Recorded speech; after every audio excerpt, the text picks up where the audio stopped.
Just outside Chicago, Will County is home to North America's largest inland port, which transports roughly 65 billion in product every year.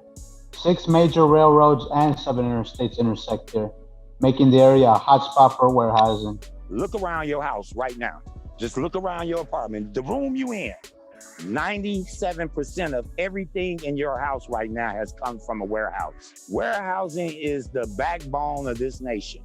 While massive corporations like Amazon are celebrating record-breaking profits, the warehouse workers who keep the supply chain running are still fighting for wages to support their families. If someone wants to buy a home and wants to raise their family here in Joliet, they have to have a livable wage, and that's just not happening here in the warehousing industry in Joliet and Will County. The justice coming from behind this is better wages where these brothers and sisters can come together and they making decent money where they can at least afford their rent.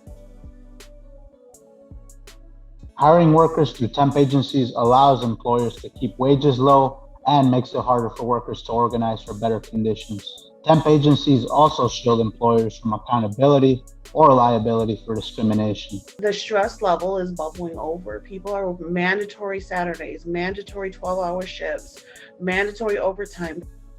You take a 50-year-old man and you tell him he got to unload this truck and he has to do 3,500 of these an hour.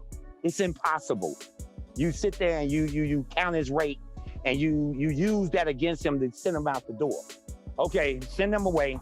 Tell the agency to send us somebody else tomorrow. That concept, I can't swallow that pill.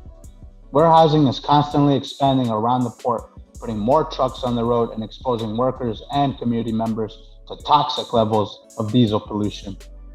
We are exploring the impact of the diesel trucks and the air pollution that they cause. And those trucks, they travel along the communities very close to parks, close to schools, and people are being affected by the air pollution. Warehouse Workers for Justice is developing community-led infrastructure to tackle the biggest issues workers face while on the job, at home, and in their communities.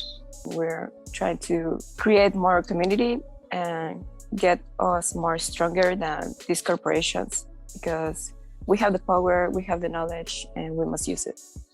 As a grassroots organization, WWJ wouldn't be here without the support of community leaders and dedicated allies. Every contribution, regardless of size, helps us grow stronger and build our movement. Help us sustain the fight by donating to Warehouse Workers for Justice today.